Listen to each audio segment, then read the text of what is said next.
السلام علیکم۔ مزید ناولز کے لیے ہمارے چینل کو سبسکرائب کر لیں۔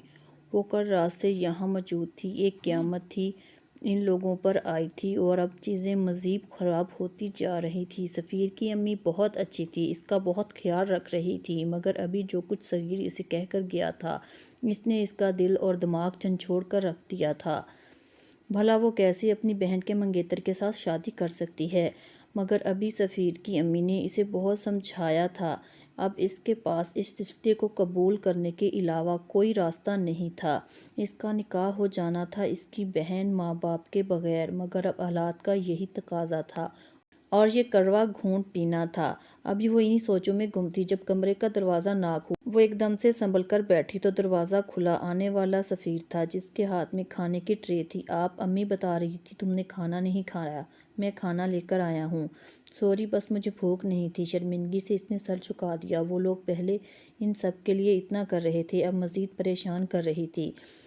سوری کے بولنے کے بعد میں سمجھ سکتا ہوں اتنا آسان نہیں یہ سب قبول کرنا۔ اس کے پاس بیٹھتے ہوئے بولا۔ وہ ذرا سا کھسکی تھی۔ امی نے بتایا تم نکاح کے لیے راضی ہو گئی۔ میں نے سوچا تم سے کچھ باتیں کلیئر کر لوں۔ جی، وہ محض اتنا ہی بول سکی۔ یہ نکاح میں کسی کے دباؤ میں آ کر نہیں کر رہا، اور جب تم میرے نکاح میں آؤ گی تمہارا وہی مقام ہوگا جو میری بیوی کا ہونا چاہیے تھا۔ ریحا میرا ماضی تھا، میں اس کی حفاظت کروں گا، اس کو ڈھونڈوں گا، مگر مجھ پر صرف تمہارا حق ہوگا۔ میں پوری دلرزی مندی سے اس رشتے کو قبول کر رہا ہوں، تم سے بھی اسی کی امید رکھوں گا۔ اسی بات پر وہ آہستہ سے سر جھکا گئی، کیونکہ اب بولنے کے لیے اس کے پاس کچھ نہیں بچا تھا۔ یہ مت سمجھنا سدرا کہ میں ماضی میں رہ کر تمہارے ساتھ ناانصافی کروں گا۔ مجھے آپ پر یقین ہے سفیر، مگر میری بہن میرے بارے میں کیا سوچے گی؟ نہ اس کے منگیتر کے ساتھ وہ بہت کچھ کہتے کہتے چپ ہو گئی۔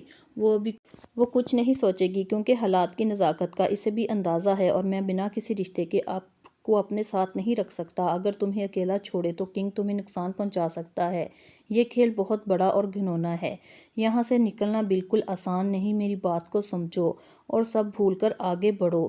اس کا ہاتھ تھامتے وہ نرمی سے بولا تو وہ سر ہلا گئی۔ اس کے پاس کوئی راستہ نہیں تھا یہاں سے آزادی حاصل کرنے کا۔ میں سمجھ رہی ہوں، میں آپ کے ساتھ ہر قدم پر ہوں۔ اس کنگ سے اپنی بہن کو بچانے کے لیے مجھے اپنی جان بھی دینی پڑے تو میں دوں گی سفیر، کیونکہ بنا قصوروار ہم لوگوں نے بہت برا وقت دیکھا ہے۔ میرے ماں باپ ہسپتال میں پڑے ہیں، میں بے گھر ہو گئی ہوں۔ میری بہن نہیں جانتی وہ اس وقت کہاں ہے، لیکن میں ہر وقت دعا گو ہوں اس کے لیے، اللہ اسے صحیح سلامت رکھے اور جلد وہ ہمارے پاس واپس آ جائے۔ یہ کہتے ہوئے اس کی آنکھیں نم ہوئی تھی، وہ رو رہی تھی۔ سفیر نے آگے بڑھ کر اسے گلے سے لگایا۔ اس کا سہارا پاتے وہ بے حس و حرکت بستر پر پڑی تھی اور درندے اسے نوچ کھسوٹ رہے تھے۔ آج اسے آئے یہاں تیسرا دن تھا۔ ان 3 دنوں میں اس کی آبروریزی ہو رہی تھی، اس کی عزت کی دھجیاں بکھر گئی تھی۔ وہ رو رہی تھی، لیکن اب رونا تو جیسے ختم ہوتا جا رہا تھا۔ وہ پتھر کی ہو گئی تھی۔ اسے ایسے لگا اس کا شوہر اس کا سودا کیے نہ جانے کہاں غائب ہو چکا ہے۔ وہ ان درندوں کے رحم و کرم پر تھی۔ وہ آدمی اب اس کے پیچھے اس کو بیچنے کی بات کر رہے تھے۔ وہ جیسے جیسے اس آدمی کی باتیں سنتی جا رہی تھی، اسے اس دنیا سے گھن آ رہی تھی۔ وجدان بذات خود اس کے نکاح میں شرکت کے لیے آیا تھا، اور ایک بھائی کی طرح اس نے سب کچھ کیا۔ ایک انجانے انسان کے لیے اتنی فکر دیکھ کر اس کی آنکھوں میں آنسو آئے تھے، اور جب وجدان نے اپنا ہاتھ اس کے سر پہ رکھا تو اس کی آنکھوں سے آنسو کا ایک رواں ہوا تھا۔ زندگی کے اتنے بڑے دن پر اس کے ساتھ کوئی اپنا نہیں تھا۔ اس کا دل دکھ سے بھر آیا تھا، مگر وہ کمزور پڑ کر اپنا تماشا نہیں بنوانا چاہتی تھی۔ وہ سفیر اور اس کی امی کی شکر گزار تھی۔ ان لوگوں نے اسے اپنایا تھا، ورنہ وہ کہاں جاتی، یہ دنیا اسے نوچ کھاتی۔ نکاح کے بعد سفیر کی امی اسے سفیر کے کمرے میں چھوڑ گئی تو اس کا دل دھڑکا۔ کل تک جو انسان اس کی بہن کا تھا آج وہ اس کا ہو گیا۔ یہ سوچ آتے ہی سارے خواب زمین بوس ہو کر بکھر گئے تھے۔ اس نے سوچ لیا تھا وہ اس رشتے کو نہیں نبھائے گی، بلکہ اپنی بہن کے واپس آنے پر وہ سفیر اور اس کے بیچ سے نکل جائے گی۔ ابھی وہ سوچ رہی تھی جب کمرے کا دروازہ کھلا اور سفیر کمرے میں داخل ہوا۔ سلام کرتا اس کے پاس بیٹھا تو وہ خود میں سمٹی تھی۔ سفیر نے آگے بڑھ کر اس کے ماتھے پر اپنے لب رکھے اور اس کی ریڑھ کی ہڈی میں سنسناہٹ ہوئی۔ وہ اسے روکنا چاہتی تھی، مگر خود میں ہمت نہیں پا رہی تھی۔ سفیر، ریحا، بالکل بھول جاؤ، یاد رکھو کہ میں تمہارا شوہر ہوں، آج ہماری شادی ہوئی ہے۔ اس کے ہونٹوں پر انگلی رکھتے اس کا دوپٹہ اسے الگ کرتا ہوا بولا۔ اس نے سختی سے آنکھیں میچی تھی، اس کا سر تکیے پر رکھے وہ اس کے اوپر آیا، آہستہ سے اس کی آنکھوں پر اپنے سلگتے لب رکھے تھے، اس کی گال چھوتے۔ سفیر نے اس کی ٹھوڑی پر لب رکھے تو سسکی تھی۔ سفیر نے جھک کر اس کے چہرے پر اپنی محبت کی مہر لگائی، اس کے ہاتھوں کو اپنے ہاتھوں میں الجھاتے تکیے سے لگائے تو اس نے ذرا سی آنکھیں کھول کر اس انسان کو دیکھا۔ وہ اس کی کسی نیکی کا صلہ تھا، ورنہ جس طرح اس کی بہن غائب ہوئی تھی وہ اس پر الزام لگا کر خود ایک طرف ہو جاتا، مگر اس کا ظرف بہت بلند تھا، وہ ہر قدم پر اس کے ساتھ تھا اور اب اسے ایک رتبے پر فائز کر رہا تھا جس کا تصور اس نے کبھی نہیں کیا تھا۔ اس کی گردن پر جھکتے اس کی خوشبو کو خود میں اتار رہا تھا۔ سدرا کے لیے یہ سب بہت مشکل تھا، اس نے گھبرا کر اس کا کندھا تھاما تھا، اس کی شہرگ اپنے لبوں پر رکھتا وہ ایک مدہوش سا اپنی شدتیں اس پر لٹانے لگا۔ وہ آنکھیں بند کیے اس کا لمس محسوس کر رہی تھی۔ یہ دنیا کا سب سے خوبصورت احساس تھا جو کہ اسے اس طرح چاہ رہا تھا، پیار کر رہا تھا، ایک عزت بھرا مقام اپنی زندگی میں دے رہا تھا۔ خود سپردی کے عالم میں اس نے اپنی دونوں باہیں سفیر کے گرد باندھی اور اپنا چہرہ اس کے سینے میں چھپایا تو سفیر نے اس سے خود میں بھیجتا آہستہ سے ہاتھ بڑھا کر لائٹ آف کر گیا۔ اس کی آنکھ کھلی تو خود کو ایک عجیب سی جگہ پایا، عورتوں کا شور اور چیخیں، حواس بحال ہوئے تو اس نے سجے سجائے کمرے کو دیکھا۔ کل رات اس نے پانی پیا تھا اور پیتے ہی سو گئی تھی اور اب اٹھی تو اس جگہ۔ اسے سمجھنے میں دیر نہیں لگی، اسے کوٹھے پر لایا گیا ہے۔ اس کا ڈر سب سچ ثابت ہوا۔ اس کا شوہر اسے بیچ چکا تھا، اپنی طلب پوری ہوتے وہ اس کا یہاں سودا کر گیا تھا اور اب اس کے آگے صرف کھائی تھی، پیچھے کا راستہ اب وہ چننا بھی نہیں چاہتی تھی۔ اس نے اس سب کو قبول کر لیا اور اتنے مہینے سے مفت میں دوسرے آدمیوں کے ساتھ تھی۔ اب یہاں کی بائی نے جب اس کی بولی لگائی تو رات کے بعد اس کی جھولی میں پیسے ڈالے تو اس نے حیرت سے پیسوں کی جانب دیکھا۔ ایسے مت دیکھو، تیری محنت کی کمائی ہے، جہاں دل چاہے خرچ کرنا۔ بائی کی بات سن کر اس کی آنکھوں میں آنسو آئے۔ دل تو اب مر گیا تھا، بس جسم زندہ تھا دوسروں کی ضرورت پوری کرنے کو، جو صرف وہ اپنا ماضی سوچنا نہیں چاہتی تھی۔ اس کے اس نام نہاد محنت کو دل جمی سے کیا تھا اور بڑی جلدی وہ بائی جی کی خاص لڑکیوں میں شامل ہو گئی تھی۔ محض 2 مہینے وہ ایک شریف آدمی کی بیٹی سے ایک کوٹھے کی مشہور طوائف بن گئی تھی۔ اس کا دل پھٹتا تھا، وہ خود کو نوچتی چیختی۔ پھر اس کا وقت آیا، ایک آدمی کا اس پر دل آ گیا، اس آدمی کی اولاد ہوئی تو وہ جیسے بھنور گیا تھا۔ اس نے اس بچی کو اپنانے سے منع کر دیا۔ وہ اس آدمی سے محبت کرنے لگی تھی جیسے خود کو سنبھالتی۔ بائی نے اسے کندھا دیا، سنبھالا، اس نے ایک ایسا عہدہ دیا۔ ایک وقت آیا جب اس کے کوٹھے پر صرف اس کا راج تھا، اس کے ایک اشارے سے لوگ چلتے تھے۔ وہ بائی بنی، ماں جبیں بائی، محض 16 سال کی عمر میں وہ یہاں آئی تھی۔ وہ سب سے کم عمر بائی تھی اس کوٹھے کی۔ وہ حسین تھی، 30-35 سال کی ہونے کے باوجود وہ 20 کی لگتی تھی۔ اس کے حسن کے چرچے چاروں طرف تھے، ایک رات کے لیے وہ لاکھوں روپے سمیٹتی تھی۔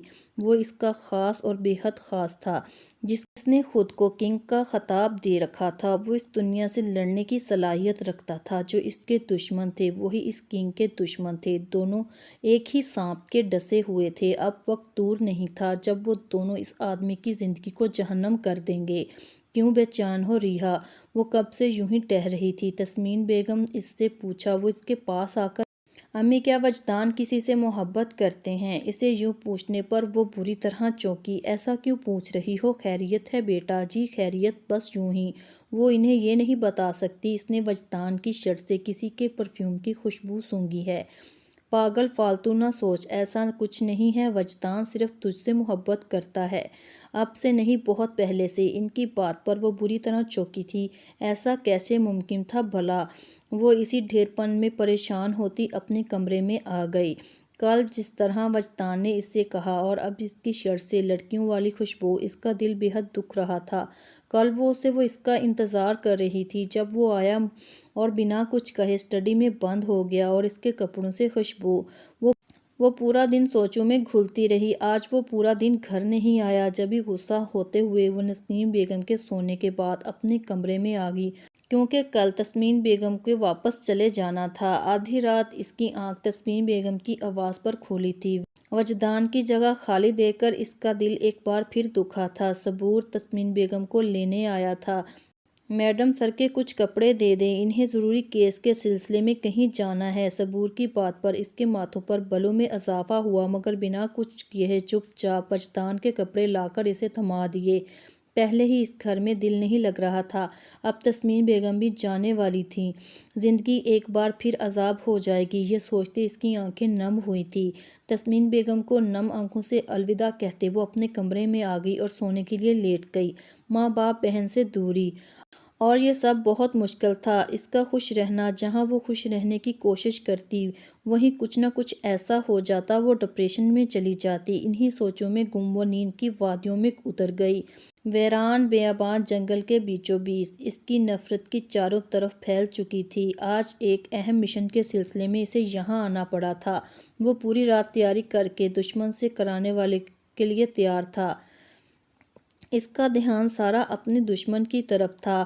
آہستہ سے قدم بڑھاتے وہ آگے ہوا اور سامنے بنے اس کاکچٹ کی طرف دیکھا۔ ایک اشارے پر ساری نفرت چاروں طرف پھیلی۔ اس نے آہستہ سے پیچھے مڑ کر دیکھا، جہاں سے ماسک میں موجود وہ شخص اسے اشارہ کرتا وہاں سے نکلا تھا، اور اشارہ ملتے ہی کاکچٹ ایک زوردار آواز کے ساتھ زمین بوس ہوا تھا۔ "اوہ شٹ بوس، فوراً سے نکلو یہاں سب!" وجدان کی تیز آواز پر وہ سب چمچے وہاں سے نکلے تھے۔ "سر، وہ کنگ کے آدمی ہیں، وہ اپنے انجام کو پہنچ گیا ہے، تم لوگ نکلو یہاں سے!" وجدان کے تیز لہجے پر وہ تیزی سے وہاں سے نکلے تھے۔ وہ گھر میں داخل ہوا تو گھر میں اندھیرے کا راج تھا۔ تسنیم بیگم کے جانے سے گھر میں ایک دم سناٹا آ گیا تھا۔ وہ کمرے میں آیا، کمرے میں سناٹا تھا۔ وہ بستر پر گہری نیند میں گم تھی۔ وہ فریش ہو کر اس کے پاس آ کر لیٹ گیا۔ جانتا تھا وہ بدگمان ہو رہی ہے، مگر ابھی صحیح وقت نہیں آیا تھا اسے سچ بتانے کا۔ اس کے چہرے پر بکھرے بالوں کو سنوارتے جھک کر اس کے ماتھے پر اپنے لب رکھ گیا۔ وجدان کا لمس محسوس کر ریحا نے نیند سے بوجھل آنکھیں کھول کر اسے دیکھا تھا۔ اسے جاگتا پا کر وجدان نے آہستہ سے اس کی پلکوں پر اپنے سلگتے لب رکھے۔ "اماں بتا رہی تھی بدگمان ہو رہی ہو، مجھ پر شک کر رہی ہو۔" اس کے یوں ڈائریکٹ کہنے پر وہ شرمندہ ہوئی تھی۔ کروٹ بدل گئی تو وجدان نے مسکراہٹ دباتے اس کے گرد اپنا اثار بناتے اس کے کندھے پر اپنی ٹھوڑی ٹکائی۔ "چلو ٹھیک ہے، بیویاں تھوڑی شکی ہوتی ہیں، مگر آپ کو کس لیے شک ہوا؟ ہم تو گوڈے گوڈے آپ کے عشق میں ڈوبے ہوئے ہیں۔" "کچھ وقت میں کسی سے عشق نہیں ہوتا!" تڑپ سے کہتے اس نے وجدان کی گرفت سے نکلنا چاہا، اپنا اثار مزید سخت کر گیا۔ اگر میں یہ کہوں یہ عشق 2 دن کا نہیں برسوں کا ہے تو…" اس کی بات پر ریحا نے جھٹکے سے سر اٹھا کر اسے دیکھا۔ "فضول باتیں مت کریں، ہمیں ملے ہوئے کچھ ہفتے ہوئے ہیں۔ میرا دل رکھنے کے لیے جھوٹ مت بولیں۔" وجدان کے سینے پر ہاتھ مارتے وہ غصے سے بولی تو وہ اس کا ہاتھ تھام کر اپنے لبوں سے لگا گیا۔ "وقت آنے پر سب کچھ بتا دوں گا، بس میرا بھروسہ رکھو۔" وہ پرفیوم کی خوشبو سدرا کی تھی۔ رخصتی کے وقت روئی تھی تو اسے چپ کروایا تھا میں نے، ایک بھائی کی طرح۔ اس کے پھولے پھولے گالوں کو چھوتے بولا۔ حیا سے اس کی آنکھیں لرزی تھیں۔ "اور رہی بات اس رشتے کو آگے بڑھانے کی تو ابھی کئی رازوں سے پردہ اٹھنا باقی ہے، جو یقیناً تمہارے لیے قابل قبول نہیں ہوں گے۔ جب تک میں ان رازوں سے پردہ نہیں اٹھاتا مجھے وقت درکار ہے۔ میری خواہش ہے کہ میں جب تمہارے پاس آؤں تو ہمارے درمیان کوئی غلط فہمی نہ ہو، کوئی اذیت نہ ہو، کوئی تکلیف نہ ہو۔" اس کے چہرے کو تھامتے ہوئے وہ نرمی سے بولا تو ریحا نے ذرا سا اٹھ کر اس کے لبوں کو اپنے لبوں سے چھوا۔ اس عمل سے وجدان چونکا تھا، ایک آتش فشاں کو بھڑکا رہی ہو۔ "مجھے آپ کو محسوس کرنا ہے، اس رشتے کو نام دینا ہے۔ وجدان، جو ماضی تھا مجھے اس کے بارے میں جاننا ہے، مجھے حال میں جینا ہے۔ میں آپ سے محبت کرنے لگی ہوں۔ اور یہ بات مجھے کہنے میں کوئی دقت نہیں۔" اس کے گرد باہوں کا اثار بنائے وہ اس کے کانوں میں رس گھول رہی تھی۔ "ایسے کرو گی تو بندہ بشر ہوں بہک جاؤں گا۔" اس نے ریحا کے کان کی لو کو اپنے ہونٹوں میں دبایا تو اس کی سسکی منہ سے نکلی تھی۔ وجدان نے غور سے اس کی آنکھوں میں دیکھا، جہاں صرف اور صرف اس کا عکس نمایاں تھا۔ "یہ کاغذات ہیں، طلاق کے کاغذات ہیں۔ میں اس رشتے کو ختم کرنا چاہتا ہوں۔ آپ پاگل ہو گئے ہیں، پہلے کم عمری میں نکاح، اب طلاق! کیوں ہماری بیٹی کی زندگی برباد کر رہے ہیں؟" "برباد نہیں، آباد کر رہا ہوں۔ وہ لوگ زیادہ امیر ہیں، زیادہ پیسے دیں گے تو آپ پیسوں کے لیے ہماری بچی کا سودا کریں گے۔" "سودا نہیں کر رہا، اس کا مستقبل بنا رہا ہوں۔ وہ لوگ کبھی طلاق نہیں دیں گے اور…" "بس مجھے نہیں پتہ۔ آخر وہ میری مت ماری گئی تھی جو شادی کر دی، مگر مجھے اب نصیحت ہو گئی ہے، اب یہ طلاق ہو کر رہے گی، ورنہ نکاح کی تو ویسے بھی کوئی اہمیت نہیں ہے نا، ہماری بیٹی کو اس نکاح کا نہیں بتاؤ گی؟ اپنے شوہر کی بات پر وہ بس اس کا چہرہ دیکھ کر رہ گئی۔ وہ اس کے بازوؤں کے اثار میں قید تھی، وہ اس کو محسوس کرتا، اس کے ایک ایک نقش کو اپنے لبوں سے چھوتا، اسے معطر کر رہا تھا۔ مجھے نہیں پتا کیوں، مگر یہ آنکھیں مجھے اس دنیا کی سب سے خوبصورت آنکھیں لگتی ہیں۔ اس کی آنکھوں پر لب رکھتے وہ آہستہ سے بولا تو ریحا کے چہرے پر مسکراہٹ نے ڈیرا جما لیا۔ مجھے لگتا تھا میں کبھی شادی نہیں کر سکوں گا، میں نے شادی کے بہت خلاف تھا، اماں کے بار بار کہنے کے باوجود مجھے یقین تھا کہ میرا صبر رائے گاں نہیں جائے گا۔ اس کی پلکوں کو چھوتے وہ سرگوشی سے بولا۔ ریحا نے نظریں اٹھا کر اسے دیکھا۔ کیا آپ مجھے پہلے سے جانتے ہیں وجی؟ اس کے کالر کو مٹھی میں جکڑتے اس نے پوچھا۔ وجدور نے بغور اس کا چہرہ دیکھا۔ اگر میں کہوں ہاں تو میں جاننا چاہوں گی کب سے آپ مجھے جانتے ہیں؟ میں کہوں گا بچپن سے، جب سے ہوش سنبھالا ہے، صرف ایک کام کیا ہے، تم سے محبت کرنے کا۔ اس کی بات پر اب چونکنے کی باری اس کی تھی۔ وجی، میں وہ انسان ہوں ریحا جس کے نکاح میں تم اس وقت بندھی تھی جب تمہیں خود کا بھی ہوش نہیں تھا، محض 5 سال کی عمر میں۔ وہ اس کے سر پر دھماکہ کر گیا تھا۔ اس نے بے یقینی سے اس کو ایک جھٹکے سے دیکھا۔ ہاں یہی سچ ہے، نکاح کے بعد میرے بابا کا تبادلہ ہو گیا تھا، ہم دوسرے شہر شفٹ ہو گئے تھے۔ بابا کے اچانک انتقال کے بعد ہم واپس آئے تو تم لوگ وہاں نہیں تھے۔ ہم نے سب کو سے معلوم کروایا مگر تمہارا کچھ پتہ نہیں چل سکا۔ میں ایک عرصے سے تمہیں ڈھونڈ رہا ہوں۔ میں پولیس فیلڈ میں بھی اسی لیے آیا ہوں تاکہ تمہیں ڈھونڈ سکوں۔ تب میرے پاس سفیر کے کیس لے کر آیا، تمہارا نام اور تمہارے بابا کا نام سن کر میں چونک اٹھا۔ جب معلوم کروایا تو تم میری ریحا نکلی۔ میں تمہیں ڈھونڈنے نکلا تو راستے میں تم مجھے مل گئی۔ میں تمہیں سچ بتانا چاہتا تھا مگر میں جانتا تھا تم سچ پہ یقین نہیں کرو گی، اور پھر تمہاری حفاظت کرنا میرے لیے بہت ضروری تھا، جبھی اتنا بڑا قدم مجھے اٹھانا پڑا۔ اماں تو تمہیں دیکھتے ہی پہچان گئی تھیں، مگر میں نے انہیں سمجھایا تم ابھی شاید اس حقیقت کو برداشت نہ کر سکو، تو میں کسی قسم کی تکلیف نہیں دینا چاہتا تھا ریحا۔ اس کی باتوں پر ریحا کا دماغ ماضی میں الجھا۔ اب اسے کیوں اس کے بابا بار بار اس کی شادی کے لیے زور دیتے، کیوں بچپن ہی میں اس کا رشتہ ہو کر ٹوٹ جاتا؟ وہ اس کے لیے امیر سے امیر لڑکا ڈھونڈتے تھے، اس بات سے کہ اس کی اکثر اپنی ماں کو پریشان دیکھا اسے اب سمجھ آ رہا تھا تو دل چیخ رہا تھا۔ وہ اس کے نکاح پہ نکاح کروانا چاہتے تھے، اگر وہ اغوا نہ ہوتی تو اس کی سفیر سے شادی ہو جاتی اور وہ نہ جیسے عمل کی مراتب ہوتی اور ایک گناہوں بھری زندگی گزارتی۔ یہ سوچ کے ہی اس کے رونگٹے کھڑے ہو گئے اور وجدان کے سینے سے لگتے پھوٹ پھوٹ کر رو دی۔ میری جان، اس لیے نہیں بتایا کہ تم یوں رو رو کر خود کو تکلیف دو، اس لیے بتایا ہے کہ یہ نیا رشتہ شروع کرنے سے پہلے ہمارے درمیان کوئی جھوٹ نہ ہو، ہمارے درمیان کوئی راز نہ ہو۔ اس کی گردن میں جھکتے وہ سرگوشی کرتا، اس کی بیوٹی بون کو لبوں سے چھوتا، پیچھے ہٹا تو اس نے نم آنکھوں سے وجدان کو دیکھا اور آہستہ سے اپنے لب اس کے لبوں پر رکھ کر خود کو اس کے رحم و کرم پر چھوڑ دیا۔ وجدان کے لیے یہ بہت بڑا جھٹکا تھا۔ وہ تو سمجھتا تھا سچ جاننے کے بعد وہ اسے قبول کرنے سے انکار کر دے گی۔ اپنے باپ کو کوئی بھی بیٹی کبھی غلط نہیں سمجھتی، مگر وہ کیا جانتا تھا کتنا کچھ وہ برداشت کیے بیٹھی ہے۔ وجدان کو آہستہ آہستہ اپنی سانسیں اس میں انڈیل کر اسے اپنے ہونے کا احساس دلا رہا تھا۔ اس کے ہاتھ ریحا کے پور پور کو محسوس کر رہے تھے اور وہ آنکھیں موندے اس کا لمس اپنے جسم پر محسوس کر کے سکون میں تھی۔ یہ وہ سکون تھا جو اسے کسی اور دنیا میں لے گیا تھا۔ وجدان نے اس کے ہونٹوں کو آزادی دیتے اس کی گردن کو اپنے لبوں سے چھوا اور پھر وہاں اپنی محبت کے نشان چھوڑتے اس کی بیوٹی بون پر اپنے لب رکھ دیے۔ اس کی شرٹ کندھوں سے سرکاتے وہ اپنے لب وہاں رکھ گیا اور پھر آہستہ سے وہ پورا اس پر حاوی ہوا تھا، اپنے پورے وجود کو اس کے ہونٹوں کا لمس محسوس کر کے۔ ریحا نے اس کی شرٹ کو مٹھیوں میں تھاما تھا، ذرا اٹھ کر اپنی شرٹ اتار کر دور پھینک گیا۔ اسے یوں دیکھ کر ریحا کا دل بری طرح دھڑکا۔ وہ آہستہ سے اس پر جھکتا، اس کے لبوں کو ایک بار پھر اپنی قید میں لے گیا۔ وہ اس پر حاوی ہوتا اپنی شدتیں اس پر روشن کروا رہا تھا۔ وہ آنکھیں بند کیے بس اس کو محسوس کر رہی تھی۔ وہ رفتہ رفتہ اس کی روح میں تحلیل ہوتا جا رہا تھا۔ ریحا نے ذرا سی آنکھیں کھول کر خود پر جھکے شخص کو دیکھا جو اپنی محبت کی بارش میں اسے پورا پورا بھگو رہا تھا۔ وہ سراپا محبت تھا، اس کے لیے وہ ہر حال میں اس کے ساتھ تھا۔ یہی یقین اسے مایوس نہیں ہونے دے رہا تھا۔ اس کی وجہ سے اس کی بہن آج محفوظ ہاتھوں میں تھی، اور ایک لڑکی کو کیا چاہیے ہوتا ہے۔ وہ اپنے ماضی سے انجان بالکل نہیں تھی، مگر ابھی صحیح وقت نہیں آیا تھا کہ وہ ان رازوں سے پردہ اٹھائے جنہیں وہ خود سے چھپائے بیٹھی ہے۔ وجدان کی گردن کے گرد باہیں ڈالتے وہ اس کی گردن میں اپنا چہرہ چھپا گئی۔ وہ اس وقت صرف اور صرف اسے محسوس کرنا چاہتی تھی جس سے اس نے بے تحاشا محبت کی تھی، بے غرض اور بے لوث۔ ہسپتال کے کوریڈور میں ایک طرف سناٹا تھا۔ پہرے داری پر مامور کانسٹیبل سردی کی وجہ سے چائے پینے گیا تھا۔ وہ ماسک پہنے، کالے چادر خود پر تانے آہستہ سے ہسپتال میں داخل ہوا، جہاں شمس صاحب بستر پر بے ہوش پڑے تھے۔ اس نے ایک نظر اس شخص کو دیکھا، آنکھوں میں نفرت ہی نفرت تھی، شعلے لپک رہے تھے۔ اس نے دبے پاؤں سے وہ فاصلہ عبور کیا اور پھر بہت خاموشی سے مشین کا بٹن بند کر دیا۔ ایسے کرتے اس کی آنکھوں میں کرچیاں چبھی، مگر وہ کمزور نہیں تھا۔ وہ جیسے آیا تھا ویسے ہی دبے پاؤں واپس پلٹا، کیونکہ یہاں رہنا بے فضول تھا۔ وہ اپنا کام کر چکا تھا، اب آگے دیکھنا تھا اس کا کام ہوا ہے یا نہیں۔ آنکھوں میں ایک عجیب سا تاثر لیے وہ وہاں سے نکلتا چلا گیا۔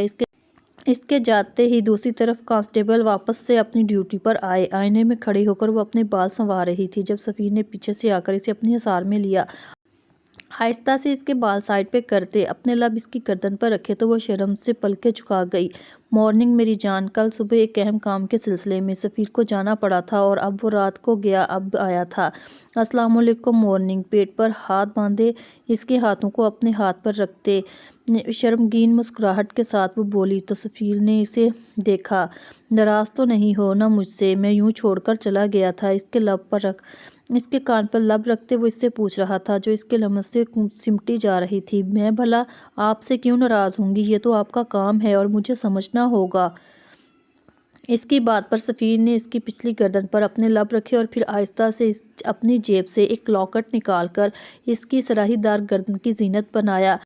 اتنا خوبصورت لاکٹ دیکھ کر اس کی آنکھیں نم ہوئی تھیں۔ سفیر، یہ منہ دکھائی ہے جو میں پہلے دے دیتا اگر مجھے جانا نہ ہوتا، مگر اب بھی دیر نہیں ہوئی۔ یہ میری طرف سے میری بیوی کے لیے ایک خوبصورت تحفہ۔ اس کا رخ اپنی طرف کرتے سفیر نے اس کے ماتھے پر لب رکھے اور سدرا نے آہستہ سے اپنی آنکھیں موت لی۔ سفیر نے جھک کر ان بند آنکھوں پر اپنے لب رکھے اور ایسے ہی گال پر لب رکھتا وہ آہستہ سے اس کے لبوں کو اپنی گرفت میں لیتا اس کی سانسوں کو پینے لگا۔ سدرا نے گھبرا کر اس کی شرٹ کو مٹھیوں میں بھیجا، دبوچا تو وہ اسے کمر سے پکڑتا ڈریسنگ ٹیبل پر بٹھا گیا۔ وہ مدہوش سا اس پر جھکا تھا، وہ مذمت نہیں کر پا رہی تھی کیونکہ وہ بری طرح اسے اپنی گرفت میں لے چکا تھا۔ سفیر باہر امی اسے باہوں میں بھرے وہ بیڈ کی طرف بڑھا تو سدرا نے بکھلا کر اسے ہوش دلانے کی کوشش کی۔ امی کو پتا ہے بیٹا ایک دن بعد گھر آیا ہے، بہو فارغ نہیں ملے گی۔ اتنا کہتے وہ اسے بیڈ پر لٹاتے اس پر حاوی ہوا تھا، اپنی شرٹ کو دور پھینکتے وہ اس پر حاوی ہوا اور لمحوں میں پوری دنیا بھلا گیا۔ وہ آنکھیں بند کیے اسے محسوس کر رہی تھی۔ جان تو تب نکلی جب اس نے قمیص کی زپ کھلتی ہوئی محسوس کی۔ صغیر شی، بہت تھک گیا ہوں، آج یہ تھکن اتار دو۔ اس کی شارک پر اپنے لبوں سے چھوتے آہستہ سے اس کی شرٹ نیچے سرکا گیا۔ سدرا نے خود کو اس کے رحم و کرم پہ چھوڑ دیا۔ آج وہ اپنے مقصد کے ایک قدم اور نزدیک پہنچ گیا تھا۔ اب محض کچھ وقت بچا تھا اور اس کا بدلہ پورا ہو جانا تھا۔ جس مقصد کے لیے وہ کنگ بنا تھا وہ مقصد پورا ہو جاتا۔ وہ خوش تھا، آج بے حد خوش تھا۔ آج سے پہلے اسے اتنی خوشی کبھی نہیں ہوئی تھی۔ ماں جبین نے اسے کھلے چہرے کو دیکھ کر آنکھوں ہی آنکھوں میں اس کی نظر اتاری۔ تمہیں ہمیشہ یوں ہی خوش دیکھنا چاہتی ہوں۔ ماں جبین کی بات پر وہ مسکرایا۔ اور میں چاہتا ہوں تم خوش رہو۔ تم نے میرا بہت ساتھ دیا ہے ماں، اگر اب وقت آ گیا ہے اپنے دشمنوں کو سبق سکھانے اور گناہگار کو اس کے گناہ کی سزا دینے کا، پھر چاہے کچھ بھی ہو جائے میں بدلہ لے کے رہوں گا۔ وہ پھر کوئی ہمت نہیں کرے گا میرے آگے آنے کی، میرا مقابلہ کرنے کی یا مجھ سے چالاکی کرنے کی۔ اس کی بات پر ماں جبین نے مسکرا کر گلاس آگے رکھا اور خود اس کے پہلو میں دراز ہو گئی۔ کنگ نے آہستہ سے اسے کمر سے پکڑ کر اپنے نزدیک کیا۔ اس سفر میں تم نے میرا بہت ساتھ دیا، میں بہت خوش قسمت ہوں تم مجھے ملی۔ وہ کبھی اس طرح نہیں کرتا، آج ضرور کچھ ایسا تھا وہ کچھ کر رہا تھا۔ تمہیں خوش دیکھ کر میرے سارے دن کی تھکن اتر گئی کنگ۔ میری دعا ہے تم اپنے مقصد میں کامیاب ہو جاؤ اور ہم دور یہاں سے کہیں چلے جائیں جہاں کوئی ہمیں نہیں جانتا ہوگا۔ اس کی شرٹ کے بٹنوں سے کھیلتے ہوئے وہ آنے والے دنوں کا سوچ رہی تھی۔ وہ اپنا جسم بیچنے پر مجبور تھی مگر اب مزید نہیں۔ وہ اب دونوں اپنے مقصد کے بے حد قریب۔ کنگ نے آہستہ سے اسے خود پر جھکایا اور اس کے لبوں پر اپنے لب رکھے۔ وہ ہماری دنیا ہوگی، پھر چاہے ہمیں مرنے کے بعد ہی کیوں نہ ملے۔ اس کی بات کو سمجھتے ہوئے وہ مسکرائی۔ مجھے یقین ہے تم پر۔ اس کا ہاتھ مضبوطی سے تھامتے وہ پر یقین تھی۔ اس کی آنکھیں کھلی تو خالی کمرہ دیکھ کر فوراً اٹھ بیٹھی۔ وجدان آپ باہر ہیں؟ خود کا حلیہ ٹھیک کرتے وہ باہر آئی تو وجدان کہیں نہیں تھا۔ گھڑی صبح کے 6 بجا رہی تھی۔ اتنی صبح صبح وجدان کی غیر موجودگی نے اسے بے حد اداس کر دیا تھا۔ لگتا ہے پھر کسی کیس کے سلسلے میں چلے گئے، خود سے کہتی واپس بیڈ پر آ کر بیٹھی۔ رات انہیں سوتے ہوئے کافی دیر ہو گئی تھی۔ وہ اپنی آنکھ کھلنے پر حیران تھی، لیکن اب دوبارہ سونا اس کے سر درد کو دعوت دینا تھا۔ وہ اٹھ کر فریش ہوئی۔ آئینے کے سامنے آ کر اس نے اپنا ایک نیا روپ دیکھا۔ اس نے خود پر وجدان کا عکس دیکھا۔ چہرے پر شرمگین مسکراہٹ آئی۔ اپنی گردن پر ہاتھ رکھے اس نے وجدان کے دیے ہوئے نشانوں کو چھوا۔ اس کے ایک ایک پور پر اس شخص کی حکمرانی تھی، اس کا نقشہ تھا۔ اپنے ہونٹوں پر ہاتھ رکھتے اس شخص کا لمس یاد آیا تو نگاہیں خود بخود جھکی تھیں۔ بھلا کوئی یوں اسے چاہے گا؟ اس نے سوچا بھی نہیں تھا۔ آج وہ مکمل ہو گئی تھی، اس کا عشق مکمل ہو گیا تھا۔ اب اور ایک چیز تھی جسے مکمل کرنا تھا، اور اس کا اس نے بے صبری سے انتظار کیا تھا۔ چادر میں خود کو چھپائے وہ وجود آہستہ سے وہاں سے نکلتا ایک گاڑی میں آ کر بیٹھا۔ دل میں پکڑے جانے کا خوف بھی تھا، مگر یہ قدم ایک نہ ایک دن تو اٹھانا ہی تھا، اور جب موقع تھا تو وہ یہ موقع کیسے ضائع ہونے دیتا۔ گاڑی مختلف راستوں سے ہوتی اپنے محض ٹھکانے پر پہنچی تھی۔ اس نے گہرا سانس بھرا اور گاڑی سے اترے۔ وہ آہستہ سے چلتے ہوئے اوپر اس کی جگہ پر رکا جہاں گاڑی مختلف راستوں سے ہوتی اپنے مخصوص ٹھکانے پر پہنچی۔ اس نے گہرا سانس بھرا تھا اور گاڑی سے اترا اور آہستہ سے چلتا ہوا اوپر اس جانب آ کر رکا جہاں سے یہ سب شروع ہوا تھا۔ اندر قدم رکھے تو سامنے کنگ کو برجمان پایا۔ فائنلی تم آ گئی۔ کنگ نے کھڑے ہو کر باہیں پھیلائی۔ وہ وجود بھاگ کر اس کے سینے سے لگا۔ کیسی ہو؟ اس کے ماتھے پر لب رکھے تو چادر اس کے سر سے ڈھلکی تھی۔ کنگ نے محبت بھری نظروں سے اسے دیکھا۔ وجدان کو تو نہیں پتا چلا تم یہاں ہو؟ کنگ کی بات پر اس نے نفی میں سر ہلایا۔ تبھی اچانک کنگ نے اپنا ماسک اتارا تھا۔ وجدان کا کوئی ہاتھ نہیں ہے اس سب میں۔ یہ سب کیا دھرا بھابھا کا ہے، اور وہی ہیں جنہوں نے بچپن میں میرا نکاح مجنون سے کروایا تھا اور لالچ میں اب کسی اور سے میری شادی کروا رہے تھے۔ وہ ایسا اب کبھی نہیں کر سکیں گے، کیونکہ اب ایسا کرنے کے لیے انہیں طاقت چاہیے جو ان کے پاس نہیں ہے۔ کنگ کی آنکھوں میں شعلے لپکے تھے۔ مجھے خوشی ہے ریحا، تم نے سچ جان کر میرا ساتھ دیا۔ تمہاری وجہ سے میں اپنی منزل کے بے حد قریب پہنچ گیا ہوں۔ صرف میری بیوی کی وجہ سے مجھے کریڈٹ نہیں دو گے؟ صبور؟ وجدان کی آواز پر وہ دونوں بری طرح چونکے تھے۔ ریحا کے چہرے پر ہوائیاں اڑی تھیں، یہ جان کر کہ کنگ کو کوئی اور نہیں صبور ہے۔ وجدان کو جھٹکا لگا، مگر یہ وقت جذباتی ہونے کا نہیں تھا۔ صبور نے اس کے بڑھتے قدم دیکھے تو ریحا کو بے ساختہ اپنے پیچھے کیا۔ بے فکر رہو، اسے کچھ نہیں کہوں گا، کیونکہ اس سے دل کا رشتہ ہے، مگر تم نے مجھ سے اتنا بڑا سچ چھپا کر میرے ہی انڈر کام کرتے رہے اور مجھے پتہ ہی نہیں چل سکا۔ میں واقعی ایک بیوقوف مرد ہوں جو جذبوں اور رشتوں پر یقین رکھتا ہے۔ وجدان کی بات پر اس کا دل کٹا۔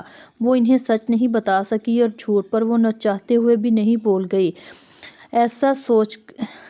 ایسا سوچ جس میں کوئی معافی نہیں تھی۔ ریحا کا اس سب میں کوئی ہاتھ نہیں وجدان، جانتا ہوں، مگر میں آج صرف سچ سننا چاہتا ہوں۔ صبور، اس کنگ کا سچ جو وہ آج تک اس دنیا سے چھپاتا آیا ہے۔ وجدان کی بات پر اس نے گہرا سانس بھرا اور اپنے پیچھے چھپی ریحا کو دیکھا۔ وہ اپنی وجہ سے اپنی بہن کا گھر برباد نہیں ہونے دے سکتا تھا، ایسا تو وہ مر کے بھی نہیں کر سکتا تھا۔ ریحا نے اسے اشارے سے منع کرنا چاہا، مگر وہ اس کے ہاتھ پر ہاتھ رکھتے ہوئے اسے اپنے ہونے کا یقین دلاتا سر ہلا گیا۔ آج یہاں بات کرنا ٹھیک نہیں ہے۔ وجدان کو اشارہ کرتا وہ ریحا کا ہاتھ تھامے آگے بڑھا، اور اس کوٹھے میں محجوبین کو وہ ملا تھا، 11 سال کا صبور، جس کا اسے اپنا نہیں مانتا تھا۔ اپنی ماں کو دوسروں کی راتیں رنگین کرتا دیکھ کر اس کا کلیجہ چھنی ہوتا، اور آدمی روز آ کر اس کی ماں کو رلاتا۔ وہ چھوٹا بچہ ڈر کر محجوبین کے پاس چھپ جاتا، وہ خود اس کے ظلم کا شکار، اسے خود میں چھپا لیتی۔ نہ جانے کب تک یہی سب چلتا رہا۔ اس کی ماں ایک بار پھر امید سے ہو گئی۔ اس آدمی نے ایک طوفان بدتمیزی برپا کر دیا، اور جب بیٹی پیدا ہوئی تو ایک رات وہ چپکے سے آ کر بچی لے گیا۔ اس کی ماں نے رو رو کر برا حال کر لیا۔ اس کا باپ ایک اچھا آدمی نہیں تھا۔ وہ اپنی بہن کو ڈھونڈنے کے لیے باہر نکلا، کچھ اوباش آدمیوں کے ہتھے چڑھ گیا، اور جب اس کے سامنے اس کے باپ کا چہرہ آیا تو اسے یقین نہیں آیا کہ اس کا باپ اسے بیچ سکتا ہے۔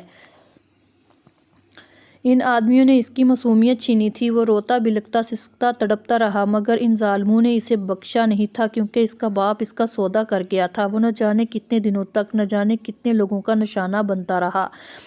اسے رہ رہ کر اپنی ماں کی فکر ستا رہی تھی۔ وہ پہلے بیٹی کے غم میں مبتلا تھی، اس کی گمشدگی میں اس کی ماں کا وہ سوچوں میں گم تھا۔ اسے یہاں آئے 1 مہینہ ہونے کو تھا، تب اسے پتہ چلا کہ اس کا باپ اس کی بہن کا سودا کر آیا ہے، مگر وہ بچی بہت چھوٹی تھی، اس لیے وہ اس میں کامیاب نہیں ہوا۔ یہ سن کر اس کی نسیں پھولنے لگیں، دماغ پھٹ رہا تھا۔ ایسے کیسے کر کے بھی اسے اپنے باپ کا پتہ کرنا تھا۔ 1 سال 2 سال یوں ہی در بدر بھٹکتا رہا، کبھی کستری کے بستر پر اور کبھی فٹ پاتھ پر بھیک مانگتا۔ 5 سال گزر کے وہ واپس نہیں جا سکا۔ روز مشقت کے بعد وہ اپنی ماں کے لیے روتا، پھر اس کی دعائیں رنگ لے آئیں۔ وہ بھاگنے میں کامیاب ہوا، اپنے باپ کو ڈھونڈا تھا۔ ہمیشہ کی طرح جوئے کے اڈے پہ تھا۔ اس کی بہن کا نکاح ہو چکا تھا۔ وہ اپنی ماں کے پاس جانا چاہتا تھا۔ بہت مشکل سے بچتے بچاتے وہ کوٹھے پر پہنچا تو اسے ماں جبین نے ایک کمرے میں بند کر دیا۔ وہ رو رہا تھا اپنی ماں کے لیے۔ تب اس پر یہ ہولناک انکشاف ہوا، اس کی ماں اس کے پیچھے گئی تھی اور کچھ لوگوں نے اسے اغوا کر لیا تھا، اور پھر کچھ وقت کے بعد اس کی کٹی پھٹی لاش ملی، جس کو اجتماعی زیارتی کا نشانہ بنایا گیا تھا۔ وہ بکھر گیا تھا، کرنے والا اس کا اپنا باپ تھا۔ ایسے وقتوں نے ماں جبین نے اسے سہارا دیا، دنیا کی نظر سے چھپا دیا۔ اس کی ساری تعلیم و تربیت ماں جبین نے کی۔ وہ اسے اپنے ساتھ رکھتی تھی، جتنا کچھ اسے آتا تھا وہ صبور کو سکھا جاتی۔ وہ عمر میں اس سے بڑی ضرور تھی، مگر اس کا تجربہ زیادہ تھا۔ اس نے اس کوٹھے کے لیے بہت کچھ کیا تھا، صبور کے لیے بھی، مگر اس کا خاندان تو بکھر چکا تھا۔ اسے اپنے باپ سے بدلہ لینا تھا۔ وہ اس پر نظر رکھتا تھا، وہ جس شہر جاتا اس پہ نظر رکھتا تھا، اور پھر وقت گزرتا گیا، وہ بڑا ہو گیا۔ اس نے اپنے آدمیوں کے ساتھ ایک ٹیم بنائی جس میں لوگوں کو گندے درندوں سے محفوظ کیا جاتا تھا۔ جمیل اور سبحان اس کے خاص بندے تھے۔ وہ دونوں ہی اس کے اور ماں جبین کی حقیقت سے انجان تھے۔ وہ ماں جبین کے لیے جذبات رکھتا تھا، مگر اس سے کوئی تعلق نہیں رکھ سکتا تھا۔ وہ پولیس کی فیلڈ میں اسی لیے آیا اور اسے بہت خوشی ہوئی وجدان سے مل کر۔ وہ لوگوں کے لیے کام کرتا تھا، اور اس نے اچھا ان لوگوں کے لیے کچھ اور ہی نہیں ہو سکتا تھا۔ پھر ایک کالج جاتے اس نے ریحا کا راستہ روکا اور اسے حقیقت بتائی تھی۔ سچ پر یقین کرنا بہت مشکل تھا، مگر اپنے باپ کے رویے سے وہ اچھی طرح واقف تھی، اور اس کے ناطے اس نے صبور سے وعدہ کیا وہ واپس آ جائے گی، وہ کبھی نکاح نہیں کرے گی، اور ٹھیک نکاح کے بعد وہ صبور کے پاس آ گئی۔ سبحان اور جمیل کی وجہ سے اسے یہ ناٹک کرنا پڑا، اور ان دونوں نے اسے بھاگنے میں مدد کی تھی۔ کنگ کی موجودگی میں اس پر ظلم کرتے تھے، مگر زیادہ نہیں، اور کچھ نشانات وہ جان کے خود کو دیتی تاکہ دونوں پر شک نہ گزرے۔ وہ وہاں سے نکلی، اسے سمجھ نہیں آیا وہ کہاں جائے، جب اچانک وہ وجدان کی گاڑی سے ٹکرائی تھی۔ وہ حد سے زیادہ خوفزدہ ہو چکی تھی۔ وجدان اسے لیے اپنے ساتھ آیا۔ جب اس نے وہاں صبور کو دیکھا تو اس کی جان میں جان آئی۔ دوبارہ سے نکاح کرنے کا مشورہ بھی صبور کا تھا، کیونکہ اس کے نزدیک بچپن کا نکاح نہیں ہوتا۔ وہ وجدان کے ساتھ مل کر دشمنوں کو دھول چٹا رہا تھا۔ وجدان کو اس بات کا علم تھا، کنگ برا نہیں، بلکہ وہ ہر قدم پر اس کی مدد ہی کرتا ہے۔ وہ اپنے باپ کو صحیح سبق سکھانا چاہتا تھا۔ اسے لگتا تھا ریحا کے اغوا ہونے سے اس کا باپ کچھ نہ کچھ سبق ضرور حاصل کر لے گا، مگر انتہا جب ہوئی، جب اس نے سدرا کا سودا کرنا چاہا۔ وہ ایک لالچی آدمی تھا۔ وقت کے ساتھ ساتھ اس کی لالچ بڑھتی جا رہی تھی۔ یہ سب ٹھیک ہے، مگر تم نے ان کے گھر پر حملہ کیوں کروایا؟ اس کے خاموش ہونے پر وجدان نے سوال کیا تو اس نے نہ میں سر ہلایا۔ میں نے کوئی حملہ نہیں کروایا، اور میرے لوگ معلوم کر رہے ہیں یہ حملہ کس نے کروایا تھا۔ وہ بھی اسی پہ بات کر رہے تھے جب وجدان اور صبور دونوں کا فون ایک ساتھ رنگ ہوا۔ فون اٹھاتے ہی جو خبر ان دونوں کو ملی، ان دونوں کے قدموں سے نیچے سے زمین کھینچ لی۔